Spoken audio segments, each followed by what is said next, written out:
Hello! Les temps sont durs en Thaïlande. De nombreuses troupes birmanes envahissent le territoire, tuant impitoyablement les habitants. Sous l'assaut des envahisseurs, les villages dont les habitants sont également en désaccord les uns avec les autres tombent un par un. Ayant subi de nombreuses pertes, les Thaïlandais décident de s'unir et de se dresser contre l'ennemi, soutenus par leur foi et la sage direction du grand moine Damachot. Un tueur à gages apparaît soudainement derrière le dos d'un moine bouddhiste qui a incliné la tête pour la prière. Un brave guerrier d'une milice locale sauve l'homme en prière de la mort et ensemble, ils rejoignent leurs frères, préparant leurs armes pour la bataille. Les habitants résistent au long siège d'une armée birmane dirigée par le seigneur de guerre Naengnyé. Ces guerriers, armés et protégés de la tête aux pieds, détruisent les villages locaux, tuent des combattants et prennent des otages. Les prisonniers capturés sont impitoyablement décapités devant le haut commandant qui exige maintenant que la tête de son vieil ennemi, le moine Damachot, lui soit remise.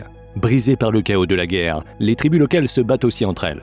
Mais des envoyés de chaque armée se réunissent pour un conseil secret dirigé par Phiatos dans une tentative de parvenir à un accord et de collaborer. Mais le désir de chaque tribu de survivre et de préserver leur nombre conduit à une querelle que seul le moine local peut arrêter. Quand il apprend qu'une tribu forte se cache dans le village d'Ayutthaya, le traître Phiatos quitte précipitamment la réunion et envoie des soldats birmans pour détruire tous ceux qui sont présents, tandis que lui-même se dépêche d'informer le général Naengnyé qui envoie instantanément une armée à Ayutthaya. Les pillards tuent les habitants, mais le moine Damachot n'est pas parmi eux. Comme toujours, les Birmans prennent leurs prisonniers et retournent dans leur camp. Mais le convoi est soudainement attaqué par les villageois errants de Bangrajan, menés par un homme intrépide nommé Moon.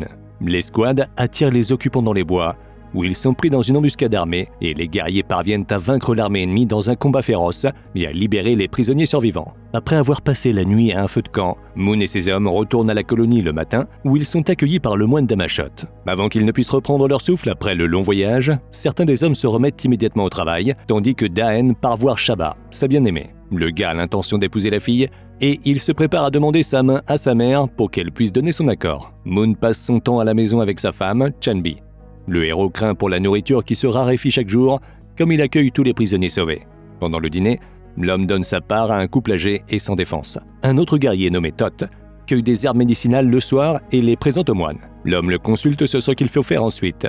Il a reçu des nouvelles troublantes qu'une partie de l'armée birmane se dirige vers eux et il se demande s'il devrait quitter leur abri maintenant pour éviter de se retrouver sur le chemin des envahisseurs. Mais Damachot ne partage pas ses craintes et lui conseille d'y réfléchir plus tard, lorsque l'armée birmane approche vraiment. Un vieil homme vient voir Moon et discute du fait que la tribu n'a pas assez à manger. Le sage l'exhorte à cesser de soigner les blessés afin qu'ils meurent d'eux-mêmes, car s'ils continuent à partager la nourriture avec eux, ils mourront très bientôt eux-mêmes de faim. Mais Moon n'est pas prêt à prendre une telle décision et il promet au sage que ces hommes trouveront plus de provisions. Quelque part dans la forêt, une autre tribu est en embuscade, attendant une caravane birmane. Quand ils voient les soldats qui s'approchent, les guerriers se précipitent vers eux, quand tout d'un coup l'ennemi s'agenouille. Il s'avère que ce sont les Thaïlandais que les envahisseurs ont forcé de porter leurs vêtements comme appât afin de mettre en place une embuscade. Deux autres escouades de locaux patrouillent dans la région, y compris Moon et ses hommes, qui surveillent depuis la ligne de touche. Lorsque les Birmans attaquent les Thaïlandais piégés, une bataille sanglante s'ensuit et une autre escouade lourdement armée vient en aide aux Birmans blessés. La supériorité de l'ennemi devient évidente, mais Moon et son escouade se précipitent quand même à la bataille. Le massacre dans la jungle tropicale se termine par la défaite écrasante des envahisseurs, contre qui les guerriers de l'armée Phia d'Ayutthaya, à laquelle Tot appartenait, se battaient aussi. Les soldats des différentes tribus, à l'origine hostiles les uns aux autres, décident de déposer les armes afin d'aider les blessés. Moon et son armée retournent à Bangrajan. Le moine Damachot rencontre les membres de la tribu et les guerriers Phia qui sont venus avec eux. Les guerriers fatigués et blessés vont se reposer et Daen, en manque d'amour, va immédiatement vers sa bien-aimée, Shaba. Il présente une poule noire à sa mère, dans l'intention de gagner sa faveur avant qu'il n'ose demander la main de sa fille. Au conseil tribal, l'aîné exprime son indignation à Moon, qui a une fois de plus amené de nouvelles personnes dans le village, ce qui peut leur causer plus de problèmes. Confiant dans le bon caractère des nouveaux guerriers, Moon défend sa décision, puis se rend à Phia. Le général, admirant la force de Moon, lui propose de rejoindre l'armée, mais Moon refuse l'offre. Il doit défendre sa femme et son village, où il propose au général de rester, mais Phia refuse également son offre, un vrai guerrier de naissance.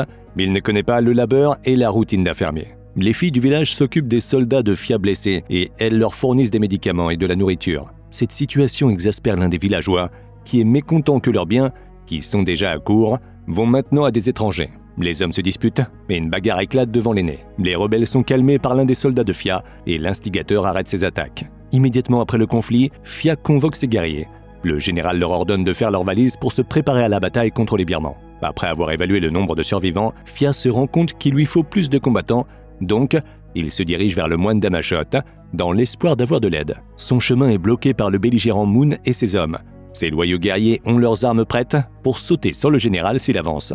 Damashot lui-même intervient dans la situation tendue, essayant de raisonner avec les adversaires et d'éviter les conflits internes, étant donné que le village est déjà en danger. Damashot emmène Phya et Moon avec lui pour entendre leur point de vue. Le général exige plus de soldats pour résister aux Birmans, tandis que Moon ne veut pas mener ses hommes à la bataille parce que, à son avis, le résultat de la bataille est prédéterminé et qu'ils n'ont aucune chance contre les pillards. Le sage Damashot prend une décision juste. ใครอยากรบนะก็ปล่อยให้มันไปรบและถ้าใครไม่อยากรบก็ปล่อยมันไป Le moine parvient à calmer la ferveur des deux côtés, ce qui se reflète également dans l'atmosphère générale du village. Les soldats Phya et les habitants passent du temps à s'amuser ensemble, oubliant brièvement les horreurs de la guerre. Les hommes qui sont prêts à aller à la guerre s'entraînent ensemble. Pendant ce temps-là, le chef des Birmans et son fidèle général Naengye envisagent de combattre Phya et son armée. Ils espèrent bientôt détruire l'ennemi en le piégeant dans le camp de Munchai. Pendant ce temps-là, le général Munchai passe son temps dans sa ville de tente. Il boit et s'isole avec sa femme, qui déteste son époux. La jeune fille se réveille au milieu de la nuit et va chez les villageois, où sa mère est affamée et malade. Donc, elle lui apporte secrètement de la nourriture.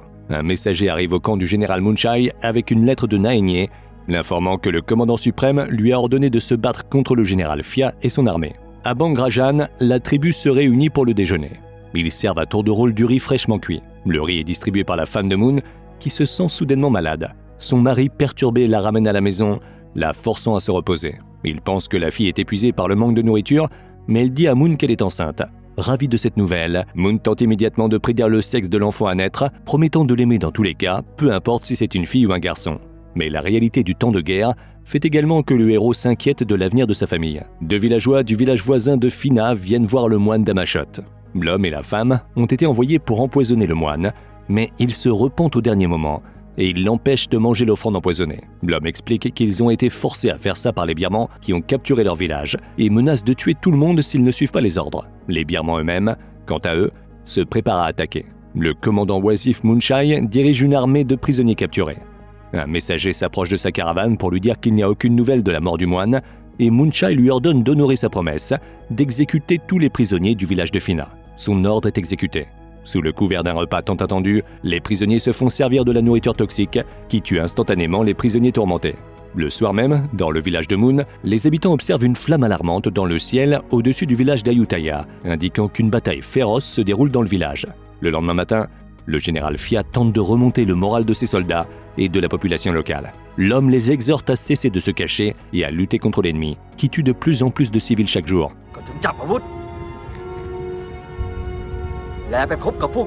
Phya appelle à rejoindre la guerre, et par respect pour le moine, que les ennemis ont impitoyablement tenté d'assassiner. Bientôt, un garçon espion apporte des nouvelles inquiétantes au village de Muna. Les troupes birmanes les encerclent de tous les côtés. Les personnes âgées, les enfants et les femmes décident de trouver un autre endroit sûr et commencent à emballer leurs affaires dans des chariots pour partir dès que possible. Sur les instructions de sa mère, Shaba, qui cherche désespérément son fiancé avant son départ, doit également partir.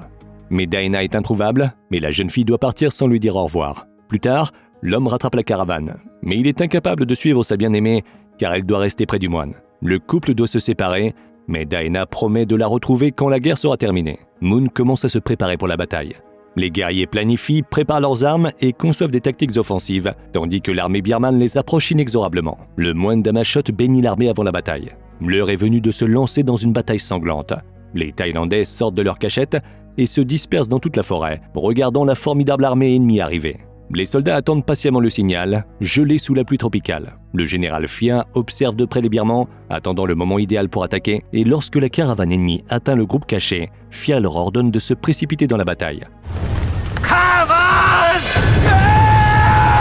À ce moment-là, dans la tente du général Munchai, sa femme prend la décision désespérée de tuer le méchant et l'armée est laissée sans commandement dans le feu de la bataille. Les Thaïlandais attaquent sans crainte les Birmans lourdement blindés et armés, libérant ainsi les prisonniers capturés. Le sang et la boue se mélangent sur le champ de bataille, le plus féroce pour la liberté de la terre natale, et les Birmans tombent un par un sous l'assaut des habitants, armés de haches et d'arcs.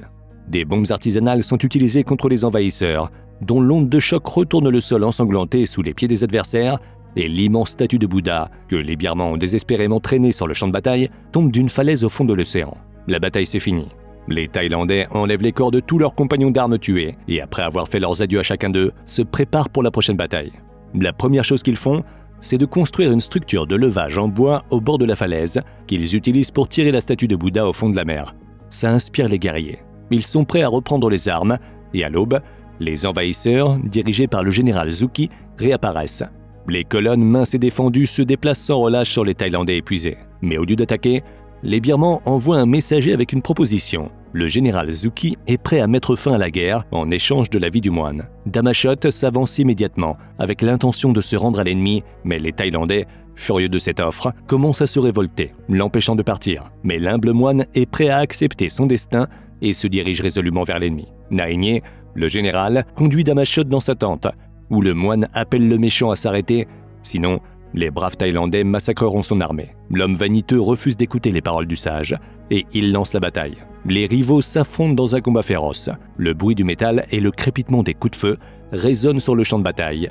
Des flèches et des boulets de canon volent dans les airs et les Thaïlandais chargent et se battent désespérément, oubliant la fatigue et la douleur, car l'espoir pour un futur meilleur les anime sans relâche. Comme toujours, tu peux trouver le titre du film dans la description de la vidéo. Dis-nous dans les commentaires si tu penses savoir qui gagnera cette bataille. N'oublie pas de liker cette vidéo et de t'abonner à la chaîne pour ne pas rater la prochaine vidéo.